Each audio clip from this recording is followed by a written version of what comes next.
The woke era of entertainment has done grave damage to the studios, to gaming, to music, and beyond. But what if we told you audiences are now behaving oddly, or, unsurprisingly, exactly as we expected? It turns out the statistics do prove you all are tuning into old stuff, not new stuff. It's not nostalgia. It's that back in the day, we made things in a better way.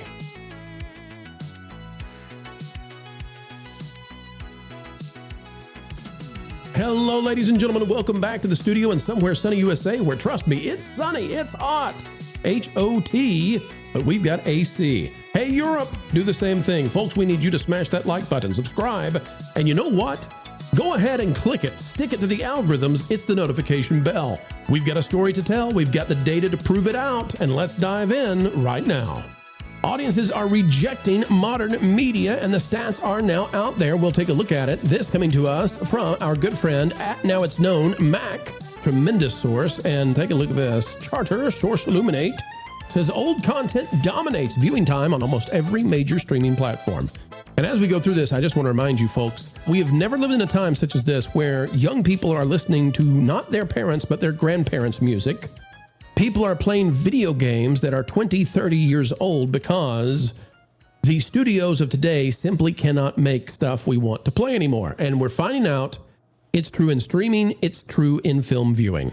All right, from Charter Illuminate, here we've got it. Old content dominates viewing time on almost every major streaming platform. The exception is going to be Netflix, but it's still the case that older stuff is getting most of the views. The catalog is on the left. What is the catalog? The catalog is the stuff that they have put on there that's not new, not made for the service, versus original. What did they make specifically so you would buy the service? Content percent share of viewing hours. This is from 2026. For Disney, it is frankly staggering. Of all the stuff that's on Disney Plus, only 5% of new stuff is what people are viewing. 95% of the time, people are going to watch a classic Disney film or show. Now, what makes this even more amazing is Bluey, because Bluey must be now considered a catalog item because it's older, because they've stopped making new episodes. They're going to start again. But when Bluey comes out, it's going to be the only thing, apparently, that people are watching new. There's no Star Wars here. There's no Marvel here. There's no nothing here. People are going to Disney for the old stuff. Peacock, same thing, 94%. Oh my gosh, it's the same with Hulu. People want the Golden Girls and Family Guy. They don't want new things that are being made. HBO Max, same thing. Paramount Plus, same thing. Netflix is the only one that has a different strategy. 40% of the stuff people watch on Netflix is in fact new. Hey, Stranger Things, we're looking at you, but probably not Avatar. Nobody's watching that. We've got more data on this. U.S. film and TV hours streamed on major SVOD and AVOD platforms. Let's take a look at original TV versus original film and library TV and library film. If we look at original TV versus original film, you can see that it's just amazing here as well. Library TV versus library film. People are tuning in for TV. Film has collapsed. Now, why would film have collapsed versus TV? Likely because we're not feeding any kind of film to the TV services anymore. Because if it's a 5-year-old film, it still gets counted now as something that's made it into its way as library. But nobody is tuning in. Nobody's tuning in. It's just amazing to see this library TV and library film dominating original TV and original film. It's crazy. Look at those charts. This is the same thing, by the way, we're seeing happen across gaming. Bellular News has this. We'll play just a brief snippet of it. It turns out gaming studios know you all are rejecting modern games. Sorry, GTA 6, you better be sweating it. And they're now updating games that are 10, 15, 20 years old, updating them instead because that's what people want to play. Because back in the day before woke destroyed everything, that's what we enjoyed. Something fairly new is happening more and more these days, and actually I think it's pretty good. Today, the main things we're talking about are new DLC for an 11-year-old game and a brand new game-changing patch for a 16-year-old game. These are the main examples, but there's more than this going on in the industry. The Witcher 3, Songs of the Past, and StarCraft 2 are both in the headlines, which is kind of absurd, right? And it's not for remakes or remasters. Quite simply, we're getting new updates for games that were already old at the turn of the decade, and I think it reveals something about the games industry right now. Big picture, the gaming audience isn't really playing new games. And of course, new games are taking longer and longer to produce, and they're getting more and more expensive. And for a long time, that's driven remakes and remasters, but today, it's definitely going further. We're getting brand new content to games that we've already been playing and we already own. Let's pause there. Caro, your thoughts. We've never seen this happen before in all the years we've been doing this. People are listening to the Beatles, they're listening to the Eagles, they're listening, they're watching movies from the 70s and 80s, they're playing games from the 90s and the early 2000s. It's not nostalgia anymore, Caro. The stuff we made 20 and 30 years ago was just flat out better. I think it's a mix of a few things. I will say that some of the stuff that's coming out is very lackluster, but I will also add that in all of these movies that we've been talking about, there's always callbacks to music. I mean, look at Michael Jackson, right?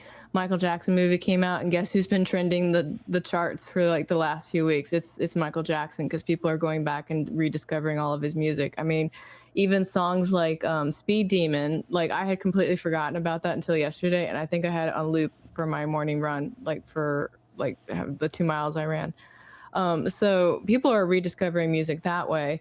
And then the other thing that is going on is that people are just tired. They want their escapism. They want to be able to have their break from what's going on. And they're tired of seeing all this modern commentary and their escapism. I mean, I'm not going to lie, like the announcement of the Ocarina of Time remake made me super excited because it's my favorite Zelda game. I'm also going to be, I'm going to be sick when that game comes out for a couple Feels of days. it coming on right now. Yeah, I feel it coming on. I'm saving up right now for when I get this illness. So if anybody out there needs an editor, hit me up. I need to make enough for the Switch to the game. And then the 4 days I'm probably going to be playing the game. So my DMs are open. Like, come hit me up. Hit me up. Marv, some people say this is because of the woke era, that we've been 10 years into studios, whether it's TV or music or film or gaming, being devoted to filling their ranks with people who do not like the culture that clearly most people belong to. And is this, in fact, the ramification of it that now people are having to go back and update 20-year-old games because nobody wants to play? And with exceptions, Claire Obscura is an exception, right? But with few exceptions, people don't want to play and they don't want to engage with newer content.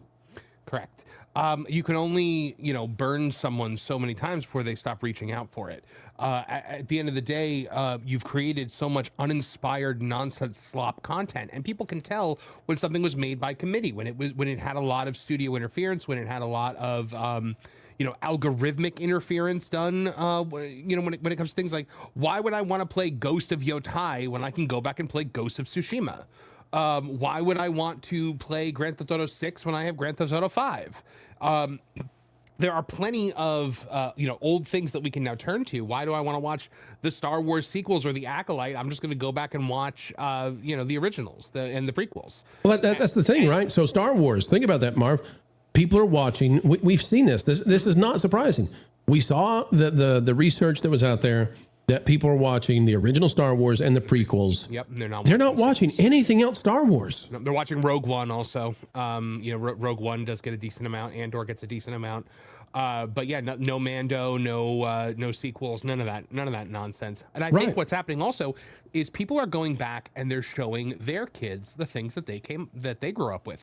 Because if you go back and you show your kids Chippendale's Rescue Rangers because you don't want them watching Marceline and Bubblegum, or Owl House or something like that. I'm going to show you Chippendale's Rescue Rangers. I'm going to show you the original Phineas and Ferb. That's all new to them. And you've got it all right there. So you can introduce it to them and you can watch it again. As I learned this with wrestling when I couldn't stand modern wrestling anymore, I started going back and watching old territory stuff from before I was born. I started watching Mid-South wrestling, in Louisiana and Oklahoma. And I was amazed. I'm like watching all these matches with guys that I've always loved, like the Junkyard Dog and Ted DiBiase and Hacksaw Jim Duggan. And I'm watching all these matches as if they're new, even though they're from, 45 years ago.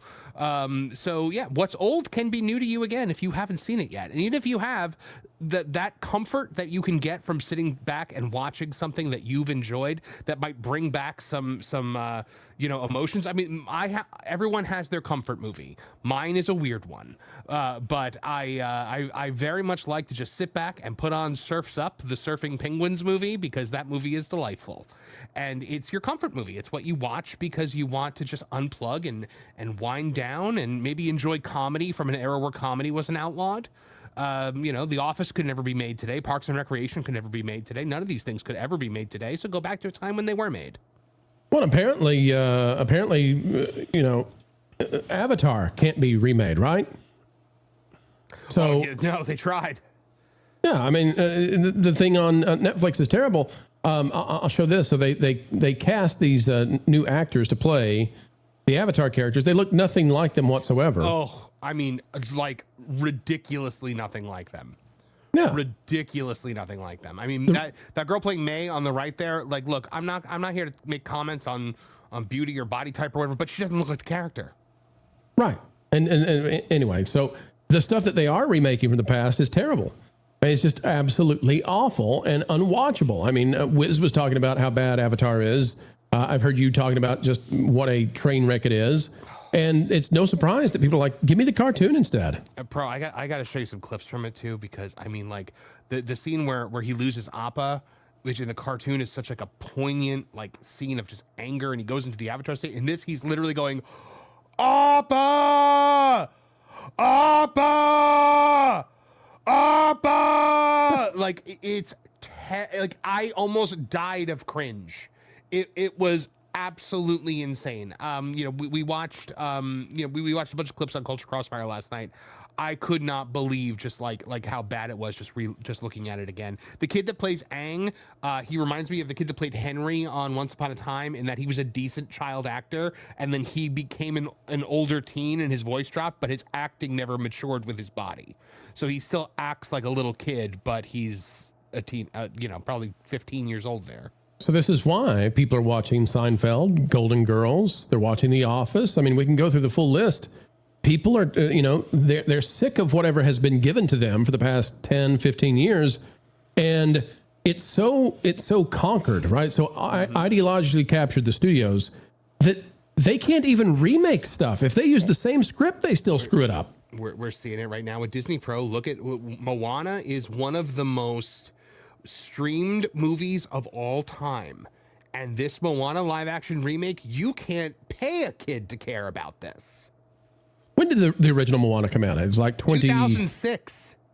2000. I'm sorry, no, 2016. Right. So 2016, and I saw the dollies for this, and it's just ridiculous. So if you think about it, though, that would have preceded the woke era, because that would have went into development like 2013, 2012, somewhere time around there. 2016. So it precedes that. Okay. Moana, the original movie, is it's one of the best versions of the heroic female archetype that you almost never see. Carol, sometime you and I should talk about that, about the nature of Moana, the original film, and what makes her the feminine hero archetype. But, I mean, it's the exact same movie as Pocahontas. I've not thought about that. It is the exact same movie. It's the girl that has a connection with the water and speaks to the water, has a grandmother figure, and then she goes on to a journey. Wait a minute.